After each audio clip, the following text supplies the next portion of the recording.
Persebaya Surabaya langsung tancap gas menyiapkan skuad terbaiknya dengan menggelar latihan perdana. Latihan perdana diikuti 32 pemain, baik pemain lama, rekrutan baru, maupun pemain seleksi. Pemain baru asal Brazil, Leo Lelis, dan rekrutan anyar lokal, Andre Octavian Atalabala, juga sudah ikut latihan. Sementara terdapat pula sejumlah pemain lokal ikut berlatih dengan status pemain seleksi.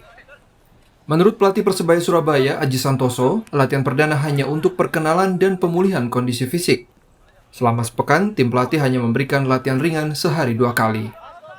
Melihat pemain untuk banyak game possession aja, karena saya juga masih menyampaikan ke pemain latihan tadi jangan sampai terlalu full karena mereka kan lama nggak latihan, kondisi ototnya masih belum siap 100%, jadi tadi hanya latihan light training aja, latihan ringan aja.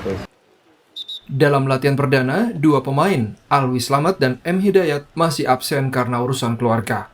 Rencananya, sejumlah pemain lokal akan ikut bergabung latihan untuk menjalani seleksi. Mahendra Triginanjar, Kompas TV, Surabaya, Jawa Timur.